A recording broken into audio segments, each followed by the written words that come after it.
जिसमें लक्ष्मी अपनी बेटी राधा के साथ रहती थी। राधा एक पैर से अपाहिज है। उसके एक पैर का इलाज चल रहा था। राधा के पिता का देहांत 2 साल पहले ही हो चुका था। अब राधा के इलाज और घर की सारी जिम्मेदारी लक्ष्मी पर थी। लक्ष्मी अपना घर चलाने के लिए दूसरों के घर का काम किया करती थी, जैसे बर्तन धोना, कपड़े धोना, झाड़ू पोछा इत्यादि।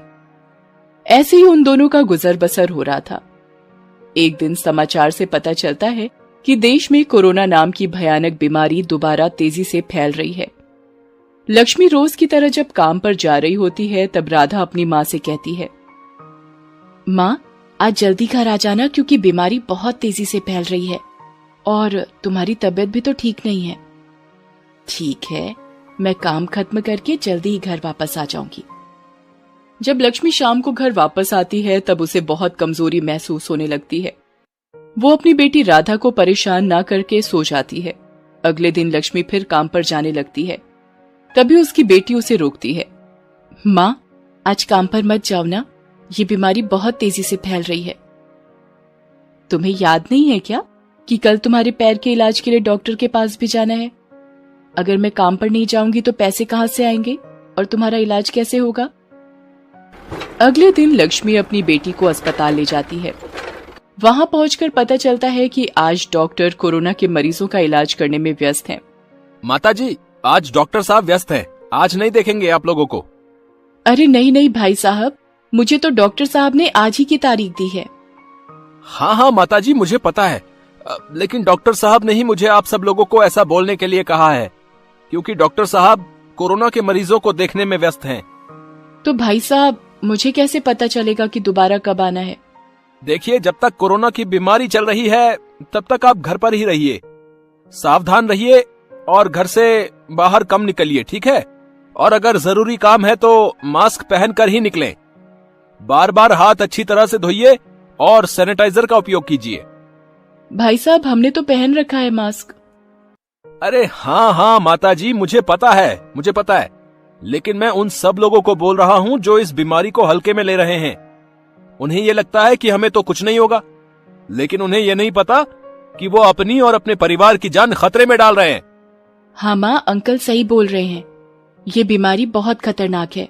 हम घर वापस चलते हैं। जैसे ही ये बीमारी खत्म होगी, हम ये इलाज फिर से शुरू करवा लेंगे। लक्ष्मी और उसकी बेटी राधा वापस घर चले जाते हैं। अगले दिन लक्ष्मी को बुखार हो जाता है और वो खांसने लगती है। तबीयत ठीक न होने के कारण लक्ष्मी की बेटी चिंता करने लगती है। तभी समाचार में खबर आ जाती है कि आज रात 10 बजे से शहर में लॉकडाउन लगने वाला है।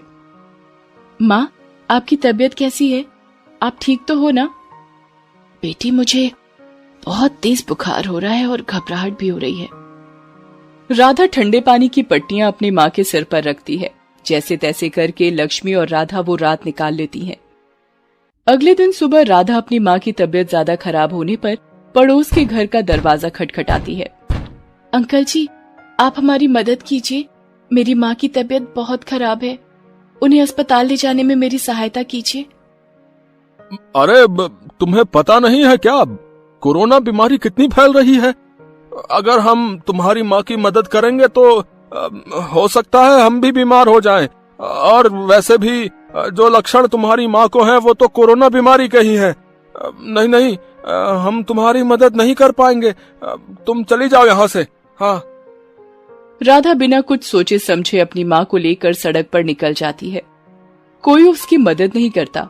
लॉकडाउन की वजह से सड़क पर कोई भी गाड़ी दिखाई नहीं देती।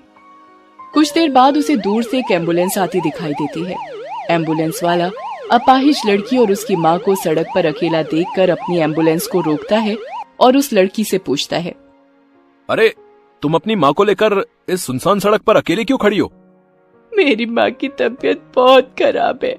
कोई भी मदद करने को तैयार नहीं है। क्या आप मेरी माँ को अस्पताल पहुँचाने में मेरी मदद कर सकते हो? अरे अरे, क्यों नहीं, हम तो आप जैसे लोगों की सहायता करने के लिए ही तो काम कर रहे हैं। आओ, मैं पीछे का दरवाजा खोलता हूँ और तुम्हारी माँ को बैठाकर अस्पताल ले चलता हूँ। जल्दी करो। एम्बुलेंस वाला राधा की माँ और राधा को अपनी एम्बुलेंस में बिठाकर अस्पताल ले जाता है। परंतु जब वो उसकी माँ को भर्ती करने में उसकी मदद करता है, तब उसे पता चलता है कि इस अस्पताल में तो कोई बेड ही खाली नहीं है। राधा ये सुनकर रोने लगती है। ये कैसी बीमारी है, यहाँ तो कोई बेड ही खाली नहीं है। अब मैं अपनी माँ का इलाज कैसे और कहाँ कराऊंगी? अरे बेटा देखो, तुम रोने क्यों लग जाती हो? हम तुम्हारी माँ को किसी दूसरे अस्पताल में लेकर चलते हैं, ठीक है? अगर तुम ऐसे रोते रहोगी तो तुम्हारी माँ और भी परेशान होंगी। एम्बुलेंस वाला राधा और उसकी माँ को दूसरे अस्पताल में लेकर आता है और वहाँ भर्ती करने की कोशिश करता है, जहाँ उसे पता चलता है कि यहाँ भर्ती कराने के लिए ऑक्सीजन सिलेंडर का होना अनिवार्य है। बिना ऑक्सीजन सिलेंडर के हम इनका इलाज नहीं करेंगे। आप सबसे पहले ऑक्सीजन सिलेंडर लेकर आइए। अरे डॉक्टर साहब, मेरी बेटी तो अपाहिज है, बेचारी सुबह से मुझे लेकर भटक रही है, भला वो अकेली कहाँ से सिलेंडर लाएगी? डॉक्टर साहब, आप ही कर दीजिए ना हमारी मदद। मेरे द्वारा अगर कोई इंतजाम हो पाता तो मैं आपको ऑक्सीजन सिलेंडर लाने के लिए कभी नहीं बोलता। अच्छा ठीक है डॉक्टर साहब, मैं ऑक्सीजन सिलेंडर का कहीं से इंतजाम करता हूं, आप रुकिए। एम्बुलेंस वाला ऑक्सीजन सिलेंडर के लिए भटकता रहता है, लेकिन उसको ऑक्सीजन सिलेंडर कहीं से नहीं मिल पाता। वो बहुत परेशान हो जाता है। वहीं दूसरी तरफ राधा हाथ जोड़कर भगवान से प्रार्थना कर रही होती है। ए भगवान, ये कैसी विपदा आन पड़ी है हम पर और पूरे शहर पर। तभी एम्बुलेंस वाले को सड़क पर एक शमशान घाट के बाहर बहुत सारे मृत व्यक्तियों की लाइन दिखाई देती है। वहां एक एम्बुलेंस में एक मृत व्यक्ति के साथ ऑक्सीजन सिलेंडर भी रखा होता है। एम्बुलेंस वाला उस मृत व्यक्ति के परिवार से बात करता है।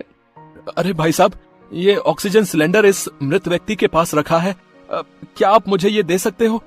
एक जरूरतमंद को बहुत आवश्यकता है। उनमें से एक परिवार वाला बोलता है। अब हमें इस ऑक्सीजन सिलेंडर की आवश्यकता नहीं है। जब हमारा परिवार का सदस्य ही नहीं रहा तो इस सिलेंडर का हम क्या करेंगे? तो क्या मैं सिलेंडर को अपने साथ ले जा सकता हूँ? मृत व्यक्ति के परिवार वाले एम्बुलेंस वाले को सिलेंडर ले जाने की अनुमति दे देते हैं। एम्बुलेंस वाला बहुत तेजी से अपनी एम्बुलेंस लेकर अस्पताल पहुंचता है और डॉक्टर को ऑक्सीजन का सिलेंडर दे देता है। उसे देखकर राधा बहुत खुश हो जाती है। डॉक्टर साहब, अब तो मेरी माँ जल्दी ही ठीक हो जाएगी ना?